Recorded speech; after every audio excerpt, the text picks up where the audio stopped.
It's day 3 of Gift of the Givers deployment on site at the fire disaster in Dunoon.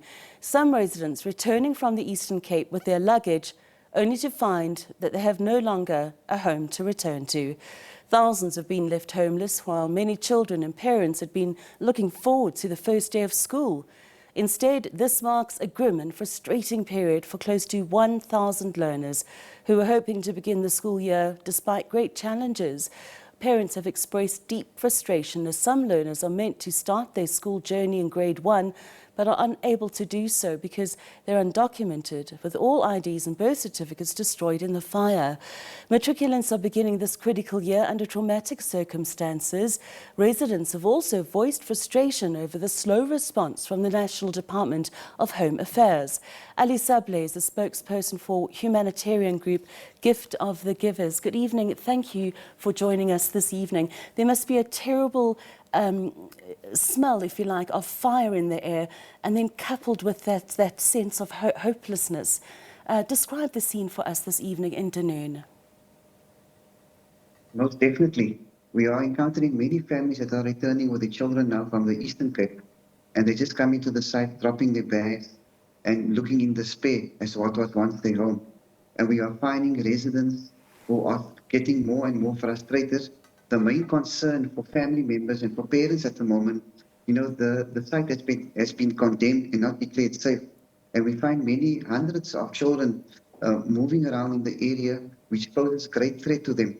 So parents are quite relieved that schools are starting on Wednesday, and they were hoping the children could be back at school on Wednesday. But this is becoming really, really frustrating as hundreds of children aren't documented. Parents are scared the children will not be having a school year this year, as registration of the grade 1 learners starts from tomorrow already. And they are concerned as well that, with the slow response of Home Affairs, the social grants for elderly and those dependent on the social grants will be hampered as well. And we are appealing to the Department of Home Affairs. Everyone was hoping that they will be one of the first people on site.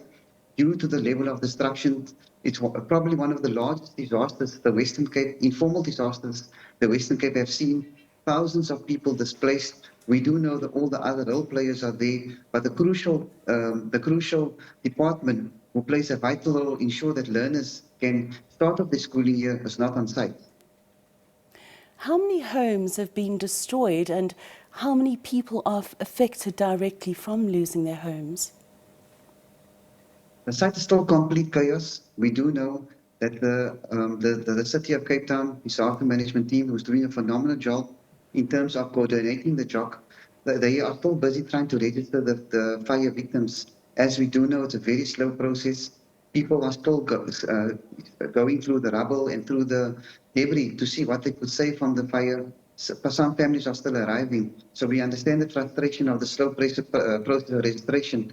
But due to past information and of people documented in that area, they are predicting close to 1,200 to 1,500 structures. That's just over 5,000 people displaced. And we can see to that figures because we are providing daily meals. And our daily meals currently, we are serving 3,500 people breakfast, 3,000 people for lunch and supper. And we can see the numbers are increasing as the day goes by.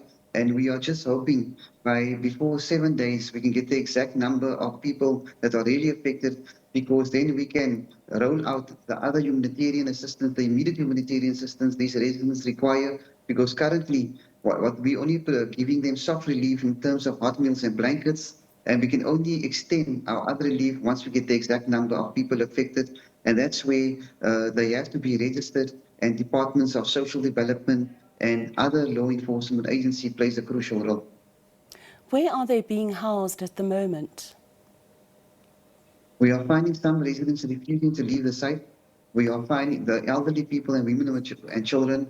There are many faith-based organizations who have opened up their churches and community halls to accommodate them. Some are staying with family, some are sleeping up in open. They really want to start getting the process of rebuilding their homes. We do know yesterday there was officials on the ground encouraging residents not to rebuild their structures. We are finding many cables lying around. We are finding sewage and water pipes still out in the open. And this is, if by them rebuilding it currently, they are posing a great threat for them of having basic services, because it will be a mammoth task for the electrical department and for ESCOM to reconnect these wires. Our people are building, and we've seen also the boundary walls, due to the severity of the fire, is in the process of collapsing. So we are pleading with residents and the community leaders to heed their calls from official. The site has been condemned, and they're posing a greater risk than the fire itself by rebuilding the structures. And then lastly, the cause of the fire, is that the wildfires sweeping through the Eastern and Western Cape? That's still under investigation, but we do know from officials on the ground, although it's hearsay, but the investigation is still going on. The reed that surrounds the informal settlement, there's word that it caught the light and the sparks flew onto the structures, that causing, and with strong winds, caused the severity of the fire to spread at a rapid rate. All credit due to the fire department, who tried their best with getting dozens of fire trucks on the ground, and that's hence we saw the support of aerial support of 2 helicopters trying to put out the blaze. And you know, with the vast number of people affected, it's going to be a mammoth task and a huge humanitarian response required. So we are appealing to the people of South Africa to show this true spirit through Ubuntu, whether the spheres of government, corporates or public, to help the redevelopment of Dunoon, whether it's financial support or goods in kind, as the site the site on the scene currently is a devastating site. We find many residents frustrated, many elderly who are finally feeling hopeless of rebuilding their lives. We're speaking to one resident. He said this is probably the 7th fire she has encountered. It's a grandmother, her children experience, and a grandchildren experience that she feels hopeless currently. And we do hope that this can be a learning curve for those people to follow their calls from all spheres of government when they plead to people to not densely populate the area in terms of rebuilding structures. I think it's a very difficult situation, and at the moment a very desperate one, Ali. But thank you so much for chatting to us this evening. Ali Sablay is the spokesperson for humanitarian aid group Gift of the Givers.